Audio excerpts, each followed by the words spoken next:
Oi, estou aqui sentado já no meu trono, pronto para tratar aqui da unidade número 9. A empresa vai para o espaço. O que quer dizer esse título? Que nós vamos tratar de algumas unidades aqui, seções, que facilitam muito, né, a empresa crescer. Então, por exemplo, vamos para a primeira seção: estruturas orgânicas e estruturas mecanicistas. As estruturas mecanicistas são as primeiras que surgiram no campo da administração, né? São estruturas bastante rígidas, né? A administração, o estilo de gestão, o estilo de liderança é rígido, é um estilo mais autocrático, né? E as pessoas têm que seguir padrões. Existem normas, muitas normas. Normas tem sempre, mas ali existem, nessas orgânicas, nessas mecanicistas, existem muitas normas. As pessoas têm que se submeter às normas. Em geral, as pessoas não podem questionar o que acontece dentro da empresa. Dificilmente elas podem contribuir. Isso varia um pouco, né? E também é uma estrutura onde pouco se inova, porque todas as pessoas, cada uma tem isso, uma cabeça. Dentro da cabeça tem um cérebro. Esse cérebro aprende, ele pensa, ele age, etc. Então, nessas empresas mecanicistas, os cérebros não valem muito, e sim vale o quê? A força de trabalho, obedecer, fazer tudo direitinho conforme as ordens são dadas, né? Conforme os padrões. O teu processo é fazer isso, isso e assim. Daí eu tenho uma ideia, mas eu poderia melhorar isso aqui, eu conseguiria por essa melhora, agilizar, fazer melhor, com mais qualidade, mais rápido, com menor custo, sei lá o que, fica quieto.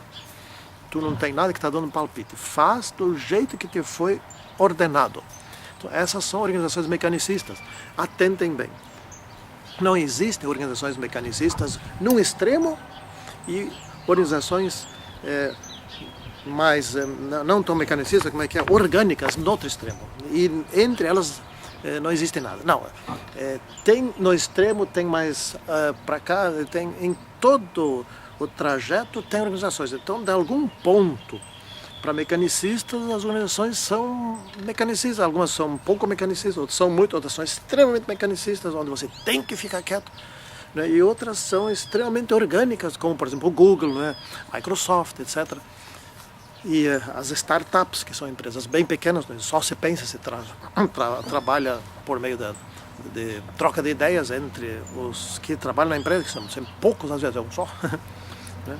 Bom, a estrutura orgânica é aquela estrutura muito mais participativa, né? Democrática, liberal até, onde as pessoas não só têm direito a se expressar, mas são incentivadas, são motivadas a se expressar, a trocar ideias, a dar ideias diferentes. Portanto, olha, escutem bem, são estruturas mais conflitivas, certo? São estruturas onde as pessoas conflitivas de ideias, e às vezes conflitivas até pessoalmente, porque isso se forma ali. Quanto mais você quiser que uma empresa seja inovadora, criativa, mais conflitiva ela será. Não tem como fugir disso. Se você não quer conflito, manda todo mundo calar a boca e obedecer às ordens. E pronto. As pessoas vão ficar revoltadas, bravas, mas vão ficar quietas. Então você tem um ambiente nem sempre em paz, nem sempre harmonioso, mas obediente. Então, essa é a questão primeira aqui do nosso estudo nesse fórum, né? Da seção número 1. É uma parte muito importante, eu queria que vocês atentassem bem. Isso não é difícil. Esse fórum aqui, a empresa vai para o espaço, é um assunto bem fácil, mas é muito importante. Que bom que é fácil e é importante, né? Não é tão técnico, etc. Na seção número 2, atentem bem, é sobre a empresa virtual. Existem dois tipos de empresas virtuais. A empresa virtual é aquela que trabalha pela internet ou usa a tecnologia da informação intensamente. Esse é um tipo, mas não é só esse tipo que existe. Existe outro tipo, que é aquela empresa que às vezes só projeta, né, e pede para terceiros fabricarem, por exemplo. Né? Vou dar um exemplo do que aconteceu aqui em Juiz, uma fábrica de óleo comestível. Ela não tinha mais como atender o seu mercado. Descobriu em Santa Catarina, estou aqui em Juiz, descobriu em Santa Catarina uma outra fábrica de óleo que estava ociosa, que não usava todo o sua capacidade de produção. Então ela fez um contato, olha, vocês não podem fabricar óleo para nós aqui, envasar nas nossas latas, etc. Então eles fizeram esse acordo. Isto é uma empresa virtual, ou seja, duas empresas se uniram para fabricar alguma coisa em conjunto. Isto também é virtual, isso é muito interessante, né? São parcerias, né?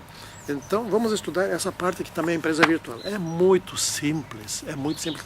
Esse debate vai ser muito interessante, porque o estudo dele é simples, né? É simples. E a terceira sessão é sobre as franquias. Gente, franquias é aquelas estruturas, aqueles modelos, não é o único, que permite expansão extraordinária. Por quê? Porque a franquia tem uma característica fantástica, impressionante. Sabem qual é? Entram outros empresários no esquema e trazem junto o seu dinheiro, certo? Então, quando você contrata um franqueado, é ele que entra com o seu dinheiro. Ele é um empresário que passa a fazer parte do sistema da franquia, se você é o franqueador, por exemplo, né? E entra esse empresário, entra com todo o seu dinheiro, você não entra com um tostão, bem pelo contrário, a entrada dele ainda contribui para capitalizar a tua empresa. E ele também sai ganhando com isso, porque ele herda todo o conhecimento do franqueador, as orientações, etc., do franqueador que já tem experiência. Então nunca se ligue a um franqueador que não tem experiência, certo? A não ser que, por exemplo, um pequeno franqueador que só tem 2, 3, 4 franquias, ele provavelmente tem pouca experiência. A não ser que você também tenha experiência, que você tenha experiência e queira construir junto com ele. Tudo tem vantagem e desvantagem, riscos diferentes, tá? Mas cuidado com os franqueadores que são mal intencionados. Óbvio que os grandes franqueadores só são grandes porque não são mal intencionados, né? Então esses já têm esse tipo de solução, isso já está resolvido. Mas vamos estudar bem as tais das franquias. É maravilhoso. Você é aluno que pode ser um franqueado, né? E isso não é difícil, tem que ter dinheiro e vontade de trabalhar. E vai receber toda a atenção por parte do empresário, e às vezes esse empresário tem um consultor externo que vai te dar outra atenção, vai te dar orientações, etc.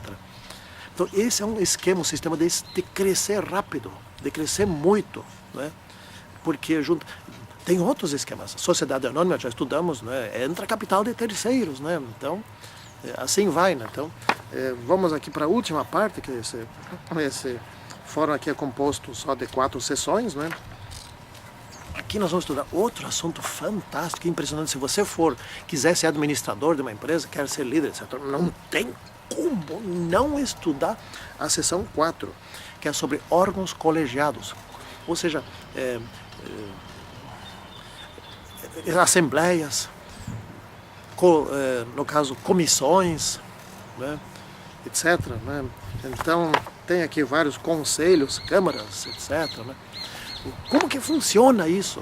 Qual é a ética disso? Quais são as normas disso? Não tem leis para isso, mas tem experiência, tem costumes para isso, né? Então, como que funcionam essas coisas? Você tem uma empresa, você quer criar ali um conselho lá dentro. Bom, tem que conhecer alguma coisa sobre isso. Então, nessa sessão 4, sobre esse assunto, vocês vão achar bem pouco na internet, né? Sobre como funcionam colegiados, organizações, etc., e não tem livros escritos sobre isso, né? Pelo menos, se tiver, é muito recente, então que eu desconheço. Se tiver alguém me descobrir, então me informe, né? Que eu quero ler sobre isso mais. É um assunto importante, que a gente só tem da experiência, né? Eu tenho décadas de experiência em colegiados, etc., e escrevi sobre isso, como que isso funciona. Então, vamos estudar também sobre colegiados, vários tipos de colegiados, aqui tem alguns, não são todos, né? Existem, cada pouco aparece outra ideia, e vamos debater bem nesse fórum, né?